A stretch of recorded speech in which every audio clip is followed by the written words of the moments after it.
I think there's one hard rule that I would give, which is try and cut out liquid calories. I think there's differences between what you do to lose weight and what you do to maintain weight, right? So if you're saying I want to be just healthier, there's a certain diet you want to follow. And if you say I need to lose weight, there is probably a certain diet you need to follow for a period of time and then move on to that. And so it's not necessarily the same thing. So let's start with the principle that you want to lose weight first, and then with the other bit about weight maintenance is the same for everyone. But we'll do so for weight loss, I think you probably need to do quite a lot, and you probably need to maybe be a bit more extreme than you might think. So there's evidence, for example, in a study called the DIRECT study, which took people with type 2 diabetes, and the idea was say, well, if you get them to lose weight, can you put their diabetes into remission? So get their blood sugar levels outside the diabetes range without drugs. And what that study used was these 200 calorie meal replacement shakes. So the idea is you have 4 of these shakes, 800 calories total over the day. And you have that for between 12 and 20 weeks. And then you kind of, with a dietitian, reintroduce foods and keep it off. So that was really effective. About half of people, 46% of people who took that diet on were in diabetes remission at 1 year. And there's similar studies that have been done in people who are just obese without diabetes, so you can get 10 to 15 kilos of weight loss. So I think to try and lose weight initially, I think going in quite hard is helpful.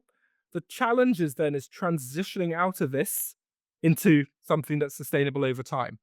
So I think there's a few principles. Again, it's principles rather than prescription. So one is the evidence suggests that for long-term weight maintenance, having diets which are lower in glycemic index, so eating lentils rather than jelly babies, and having a bit more protein seem to be effective. We know that portion size is important, so having sort of as smaller portions, and thinking about energy density, so reading labels and trying to sort of have more of your foods at a lower energy density rather than higher energy density. I think there's one hard rule that I would give, which is try and cut out liquid calories. A little bit of milk in your tea and coffee, fine, but probably don't have lattes and cappuccinos. Don't have full sugar colas and drinks. Don't drink fruit juice, because I think that's an easy win. That's a discrete thing, and you can, if you're having a lot of that, you can cut calories out quite easily. So I think that would be my one hard rule. And then it's around lower glycemic index, lower energy density, a bit more protein, not going sort of super crazy, and trying to reduce portion sizes. Other things like eating a bit slower to allow appetite to catch up.